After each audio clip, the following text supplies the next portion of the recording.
Welcome to another episode of the North South podcast.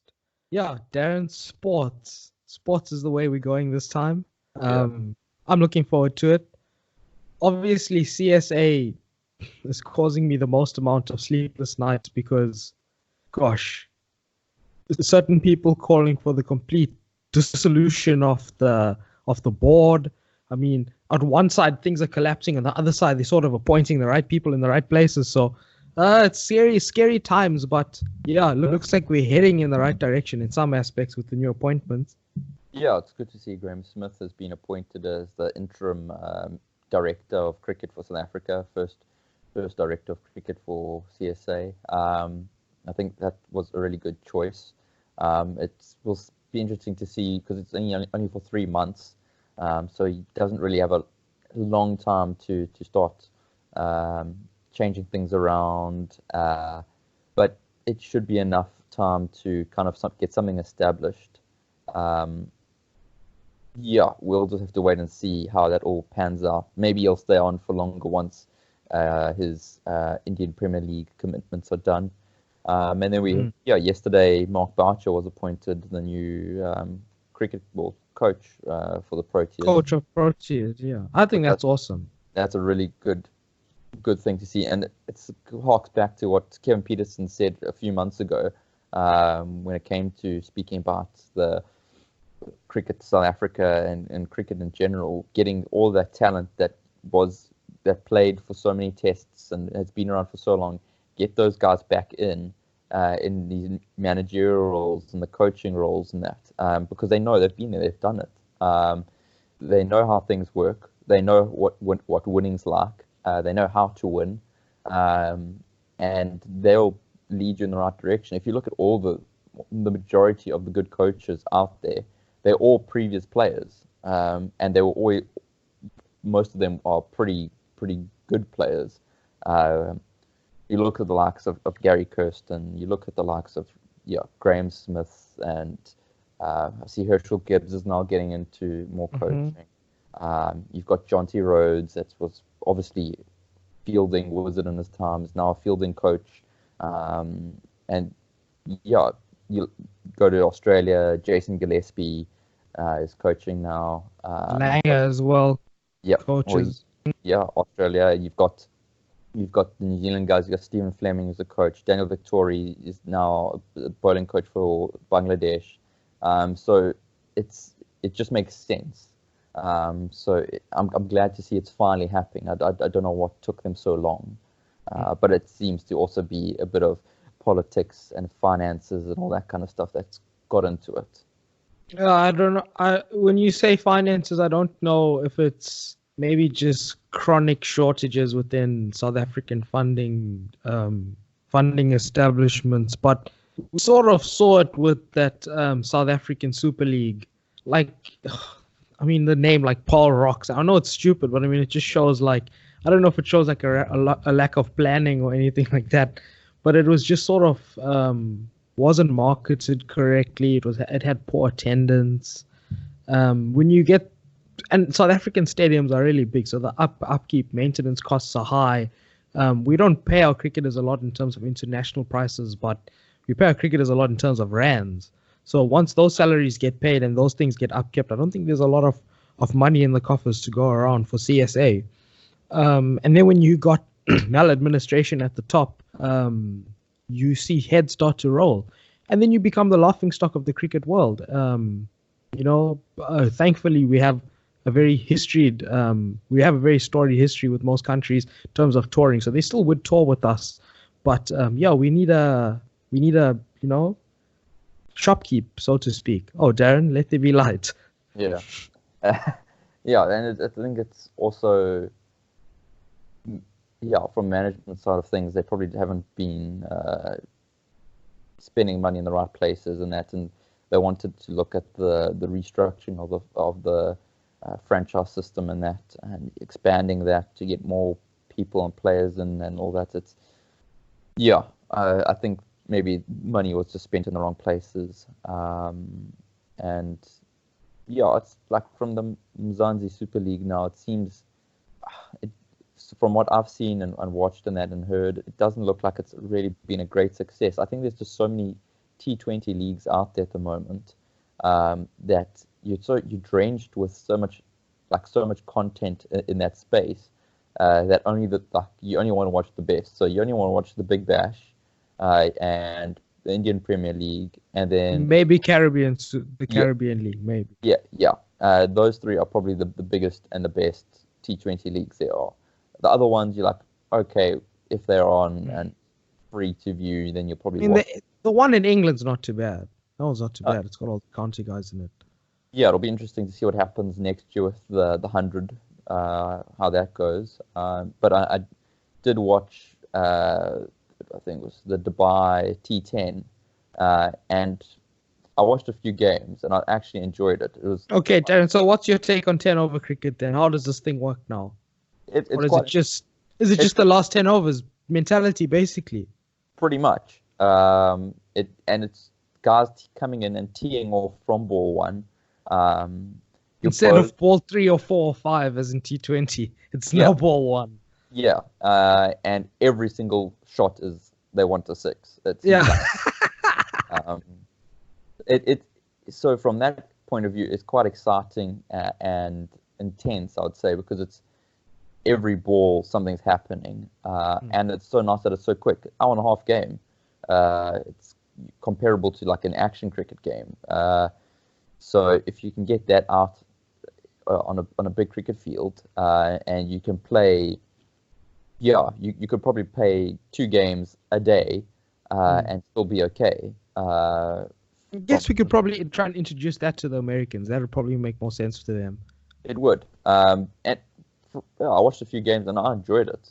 And I love Test cricket, so it's not like I'm a diehard T20 fan, but I enjoyed the T10. It was interesting to watch. The tactics as well play quite a big thing in that. I saw a lot of spin bowlers, a lot of guys taking pace off the ball, and then obviously big hitters. You have there was huge names, Shane Watson's, okay. All the big guys were there, and just teeing off from ball 1. Teams getting 150 in 10 overs, so they have. It was one guy. I can't remember who it was. So what's a power play there? Like 2 overs? 3, I think. 3 overs. 3 overs. But someone got up to 95 or something, or whoa, or 28, 30 balls or so. Imagine scoring 100 runs, a century in a 10 over game. Like that's hectic. Yeah, man, that's hectic, dude. But it's quite enjoyable. So I wouldn't mind seeing more of that actually. That's cool, man. That would be like a nice form of, like, they should implement that at all levels. I think it'll catch on for a lot of people who are averse to cricket before. Because if you look at baseball, that's 9 innings. So I mean, like innings, 10 overs, 9 innings, whatever. So what do you want to look at next? You want to look at some basketball, maybe some Premier League, some rugby? The Bucks, 18 wins on the trot. Like man, I mean that the guy they have right now, man, reigning league MVP, Giannis Antetokounmpo. You're looking at a Nigerian there. I think he was born and raised in Greece. Yeah, something around that. He's not sort of the person like LeBron or one of those guys who were like high school superstars who came in sort of balling from day one. He's just natural progression over the years. Sort of put on like kg or 2 of muscle a year, and now he's looking at like, if you look at his rookie year to now, I think he's like in year 7 or 8 or something, maybe even younger than that. He's put on like close to 15 kgs of just muscle, just increased his skill, increased his work rate each year, learned from the mistakes. He's just a one-man wrecking ball. He lacks a bit of a 3 shot, but going in, he can pretty much dunk from anywhere he wants. He can bully people in the post. He's got an excellent touch. He's very technical. He can get fouls. So I wonder, man, is he going to win MVP again? But definitely he's got his team rolling. But I mean, that's the East. So if you can win the East, you got to come up against what I think is the biggest discussion so far is who's going to win the West. That's even more interesting to me. Yeah, Um, you got to say who it's would got to be LA or I, I don't know, man. If you look at what Kawhi did last year, now he's got Paul George with him. You've got two-way players are a dime a dozen, um, in the NBA, but superstars that can really play two ways, like superstars on defense, superstars on offense. That's like a Jacques Callis all-rounder type player. Superstars in both departments. And you got two of those. You got yeah, one is a world champion as we speak, and the other guy who's coming second or third in MVP voting, with a solid team that almost beat the Warriors last year. yeah, In the Clippers, Patrick Beverly, one of the most hardest working guys, he literally cause you to foul him 6 times and get ejected. So that's impressive, dude. I think Clippers Lakers probably going to be the battle of the year. But the interesting thing is, the East is always so weak, the West is always so strong. What they're trying to do now is to reseed the finalists, so they can have like a Lakers Clippers final where the last four, like the two best in the East, two best in the West, can yeah. sort of they'll redraw it depending on who's better. So yeah, you can try and avoid a situation where basically the conference final, like the West final, would be basically the final, because whoever wins between the Lakers and the Clippers obviously going to thrash whoever comes out the East. Because I mean, who would probably be the best in the East? Maybe 76ers, maybe Philly, maybe And you've also probably got Bucks. speaking about the combinations, you've got James and Davis that are doing pretty damn well as well for the Lakers now. Like, that pairing is quite venom. I mean, Davis got 50 the other night, man. That's big numbers. Yeah, He's scary to watch, dude. Davis and is a scary individual. and speaking about getting over 50s and that, you've got Harden, who's consecutively got now over 50 points in 2 games, and he's racking up the points, but still they kind of in that a doldrums. They lost last night to, I think, what is the Pistons. I think they lost. Yeah. But And, if you look at the Pistons, what is D Rose doing on that team? Complete rejuvenation of his style, just going completely at it, man.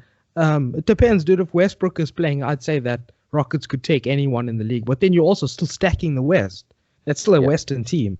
yeah, So if you're looking at championships at this stage, I think maybe concentrate more on who'd get All-Star voting, concentrate on who'd win their division. But yeah, it's heating up, man. The league's in full swing, like fixture after fixture, every day is just piling up.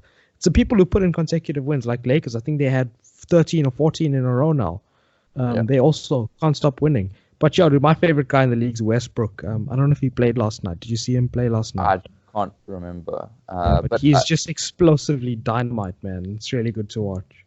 And I see the Mavericks have been doing pretty solid, thanks to Luka Doncic. I think Yeah, that's how you pronounce it. Dude, look at Doncic, man. He's second in MVP voting, man. How But crazy is that? He's 21. he's got a sprained ankle yesterday Mm. and so he'll probably be out for quite a few weeks, I imagine. Yeah, maybe like a month, maybe 5 weeks. So, But yeah, dude. wonder what that'll do to their hopes because for the playoffs, is it the top 4 teams from each No, conference? it's a top 8. Top 8. Okay. Wow. Top Okay. 8 teams from each conference. And And there's 82 games in a season, so a 4-week stretch is quite a lot, but it's not catastrophic. Okay. And so does that mean top seed plays the 8th seed of the other conference? Yeah. Okay. No, same conference. Oh, the same conference. Same conference playoffs. The same conference have playoffs, and then the people who get to the top of those playoffs and win their conference play in the finals. But what they're trying to do now is they're trying to implement where the top 2 teams in each division get reseeded. So they'll look at their win percentage and then put first, second, third, fourth, and first will verse fourth, second will verse third. So it'll just change up depending. Okay. Well, that's quite an interesting one. And then, yeah, maybe we can finish up talking about Premier League. Oh, I don't know if there's any other topics you want to talk about before that. No, Premier League's good. I think there's some fixtures going on right now as we speak. I'm hoping Son does well for the fantasy. Let's just have a look here. Yeah, we are. Oh, shit. 73 minutes gone. Wolves 1, Tottenham 1. So that's going to be a spicy ending. Well, and Man United are losing at home versus Everton. Fantastic. 73 minutes gone as well in that one. Lindelof sent off. Oh, Um, great. Uh, yeah. But I think the match I'm looking forward to most is probably Arsenal City tonight.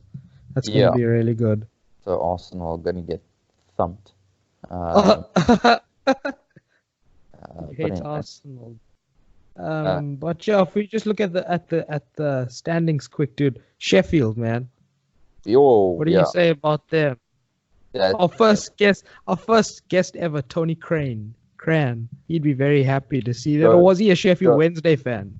go Cran, and it was Sheffield Wednesday. What did I call him? Tony, Tony Cran. What the fuck? Where did that come from? it's Joe been a Cran, of while, course. so yeah, Yeah. so yeah, it's okay. But yeah, Leicester City doing pretty well again. Sitting on 39 points, but She's obviously, punching way above their weight, man. But yeah, no, I don't think anyone's coming close to Liverpool, man. yeah, Uh, 10 points ahead already. Haven't do you lost a think they game. can? Do you think they can get to the end without losing? Yeah, with that team, yeah, I think it's very possible. I don't know how That's well they're bad. going to do in the other tournaments like Champions League and the FA Cup and all that kind of stuff. Um, but for the Premier League side of things, I definitely think that Liverpool are in pole spot. Or yeah, it'll take a miracle for them not to win this year, which is kind of good. They deserve it. Last year they were immaculate as well, and just got pipped at the line. So yeah, I think it's kind of their year, and that team is really star-studded, and everyone's What do you think about Firmino? Do you think he's good? yeah. I, I think I he's shit. well in that side when you've got such good playmakers on that as well, when they're doing a lot of hard work around you, it maybe makes life a bit easier for him. I don't like Firmino, man. That team is so good that he sticks out with how bad he is. Yeah, it's just bad, dude. I watched quite a little bit of Premier League yesterday. Another guy that stuck out as horrendous was Decore. Missed 3 shots in a row. Not missed as in went wide. Missed as in it went past his foot. Yeah. So So yeah, no wonder that team's at the bottom of the league. I just wanted to say that was horrendous, and I could not stop laughing. And he played the whole 90. So if anyone out there is looking for a solid 2 points every week from the dude, get Decore from Watford. And yeah, my home city at the moment, Southampton, fortunately haven't been doing that fantastic, sitting in 18th.